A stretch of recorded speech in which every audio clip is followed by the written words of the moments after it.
Assalamualaikum warahmatullahi wabarakatuh. Perkenalkan, nama saya Ferdi Ahmad Ariesta dengan nama bagus Her37 dari kelas D4 2B jurusan Teknik Informatika. Di sini saya akan melakukan resume tentang sekolah revolusi yang pertama. Yang pertama adalah manfaat dan penjelasan apa itu organisasi. Nah, di perkuliahan kita yaitu Polban, di sana ada banyak macam organisasi yang dibuat oleh mahasiswa. Nah, apa sih gunanya ikut organisasi itu? Nah, yang pertama, beberapa manfaat organisasi itu kita dapat melatih hard skill dan soft skill kita. Yang pertama itu juga kita dapat memperluas pergaulan. Kita bisa mendapatkan relasi baik dari internal dalam himpunan maupun luar himpunan. Nah, relasi ini penting karena kita dapat memanfaatkannya jika suatu hari nanti kita butuh teman yang mungkin berbeda jurusan atau berbeda kemampuannya. Nah, yang kedua adalah meningkatkan wawasan atau pengetahuan. Nah, dalam organisasi ini pasti ada suatu topik yang membuat kita dapat menggali informasi tambahan yang kita belum tahu sebelumnya. Nah, yang ketiga adalah membentuk pola pikir yang lebih baik. Dengan ikut organisasi, kita dapat dilatih untuk berpikir kritis, harus bertanggung jawab atas apa yang kita lakukan, dan sebagainya. Dan yang keempat, berikutnya adalah menjadi kuat dalam menghadapi tekanan. Di dalam organisasi, tentunya banyak tekanan-tekanan dari luar maupun dalam, sehingga kita dapat dilatih itu untuk menghadapi suatu kondisi di bawah tekanan tertentu. Nah, yang kelima adalah meningkatkan kemampuan berkomunikasi. Nah, di dalam organisasi ini kita terus dilatih untuk public speaking, melatih komunikasi kita di depan banyak orang. Yang keenam itu adalah melatih leadership atau kepemimpinan. Di organisasi juga kita nantinya akan dibagikan tanggung jawab untuk melakukan suatu pergerakan atau program kerja, sehingga kita perlu mengatur anggota-anggota kita untuk untuk menghasilkan suatu proker atau pergerakan yang baik. Lalu berikutnya adalah belajar mengatur waktu, lalu adalah mengasah kemampuan sosial, dan yang terakhir adalah ajang latihan dunia kerja yang sesungguhnya. Nah, berikutnya adalah penjelasan sejarah Himakom dan pembahasan bagaimana regenerasi Himakom. Sebenarnya yang saya tahu itu regenerasi Himakom dilakukan setiap tahun, yaitu dengan membagi dua. Yang pertama ada staf ahli dan staf muda. Staf ahli merupakan lanjutan dari staf muda. Nah, yang ketiga adalah organisasi dan relevansinya di era saat ini. Nah, organisasi ini sebenarnya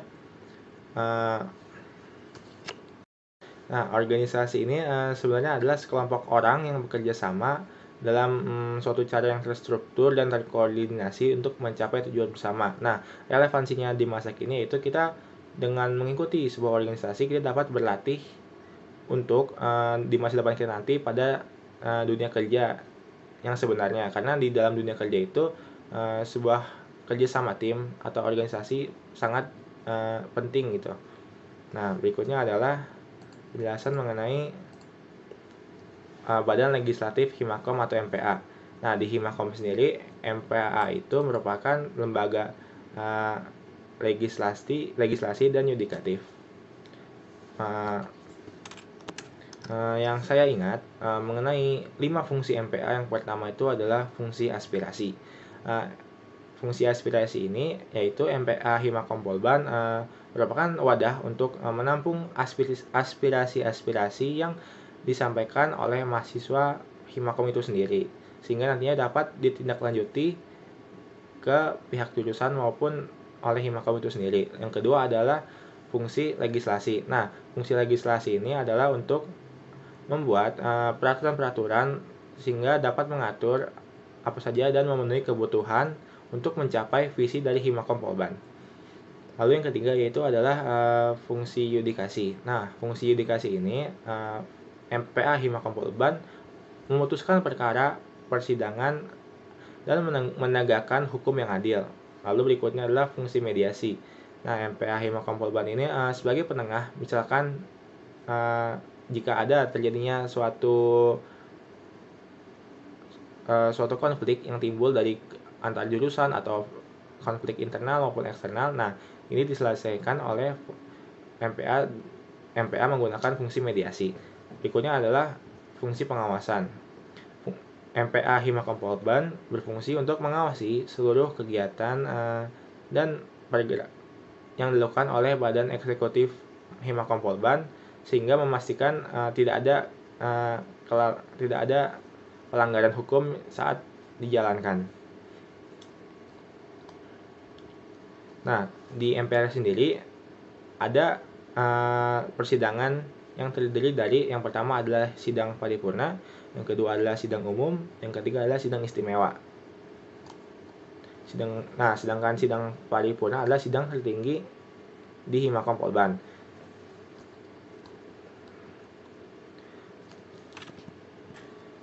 Oke, lalu berikutnya adalah penjelasan mengenai Badan Eksekutif Himakom. Lembaga Eksekutif Himakom Polban ini merupakan suatu pelaksana dari Himakom Polban itu sendiri, yaitu adalah badan yang menghimpun anggota Himakom Polban dalam suatu kegiatan sebagai wadah untuk menyalurkan dan mengembangkan minat dan bakat seperti hard skill, soft skill sesuai dengan anggaran-anggaran dasar AD/ART yang telah ditentukan. Dalam badan eksekutif ini, mahasiswa yang tergabung akan dilatih untuk meningkatkan hard skill dan soft skill melalui pergerakan, program kerja. Nah, di dalam Himakom ini pada Kabinet Dharma Revolusi ini banyak program kerja dan pergerakan-pergerakan yang bermanfaat baik bagi panitianya itu sendiri maupun bagi pesertanya, baik dalam lingkup masyarakat ataupun internal. Nah, lalu berikutnya adalah Biro Adkes. Nah, Biro Adkes ini adalah karena kan dalam suatu proker itu kita membutuhkan surat perizinan dan lain-lainnya. Nah, untuk surat menyurat tersebut sudah ditetapkan oleh pihak pusat, sehingga dalam Biro Adkes ini kita dapat menggunakan surat-surat tersebut sehingga surat tersebut valid. Nah, jenis-jenis surat yang biasanya dipakai itu adalah surat permohonan, surat pernyataan, surat undangan, lalu berikutnya adalah surat keterangan. Nah, berikutnya adalah alur revisi proposal dan LPJ. Nah, alur untuk revisi proposal dan LPJ ini yang pertama adalah ke Sekretariat Program Kerja, lalu ke Ketua Biro Adkes. Setelah Ketua Biro Adkes, ke Sekretaris Umum Himpunan, lalu ke Ketua Himpunan, lalu masuk ke pusat ke Sekretaris Umum BEM, lalu ke Pembina Himpunan. Setelah dokumen proposal dan LPJ bebas dari revisi yang diberikan, lalu proposal dapat dimulai dilakukan tanda tangan untuk dilakukan pengajuan. Nah, untuk alur pengajuan sendiri itu adalah tanda tangan dari Ketua Pelaksana, Ketua Himpunan, lalu berikutnya Pembina Himpunan, Ketua Jurusan, Ketua BEM, dan WD3. Dan untuk WD3 adalah disubmit melalui Google Form. Berikutnya adalah Biro Keuangan. Nah, Biro Keuangan apa sih itu RAB? Nah, jadi di Biro Keuangan itu ada yang namanya RAB. RAB itu adalah rancangan anggaran belanja, perhitungan banyaknya biaya yang diperlukan untuk bahan, alat, dan upah, serta biaya-biaya lain yang berhubungan dengan pelaksanaan program kerja. Jadi, misalkan kita ada sebuah program kerja atau pergerakan yang membutuhkan, misalkan contohnya adalah jas himpunan. Nah, itu mungkin nantinya bisa digunakan RAB untuk membeli peralatan-peralatan yang dibutuhkan. Nah, tujuannya adalah mengetahui harga bagian atau jenis belanja sebagai pedoman untuk mengeluarkan biaya-biaya dalam masa pelaksanaan proker. Lalu supaya proker yang dijalankan itu dapat dilaksanakan dengan efisien, gitu, tidak terhenti karena adanya kekurangan biaya. Nah, fungsinya itu adalah sebagai pedoman anggaran pelaksanaan proker. Jadi nantinya setelah adanya rancangan anggaran belanja ini diharapkan proker-proker yang menggunakan biaya tidak kaget gitu, tidak kaget sebanyak apa biayanya yang harus diperlukan gitu. Nah, di sini juga saya meng-highlight juga, saya tertarik dengan kwitansi yang valid sehingga dana dapat dicairkan. Nah, kwitansi yang valid itu memiliki syarat-syarat seperti ada stempel, ada tanggal, ada tanda tangan, dan lain-lainnya. Berikutnya adalah alur pembuatan sertifikat. Nah, untuk setiap broker yang ingin memberikan sertifikat kepada baik panitia ataupun pemateri dan peserta, harus mengikuti alur yang disediakan oleh pihak pusat, yaitu pihak pusat atau Kemah Polban. Yang pertama adalah surat pengajuan permohonan pembuatan sertifikat. Lalu adalah kita harus mengirimkan desain, dan yang ketiga itu kita dapat mengirimkan data penerima dalam bentuk Excel dengan kolom. Mungkin lebih lengkapnya bisa dilihat di PPT tersebut ya, karena kan begitu banyak. Mungkin sekian resume sekolah revolusi yang pertama dari saya. Mungkin masih banyak yang belum dapat saya jelaskan karena banyak detail-detail yang begitu penting.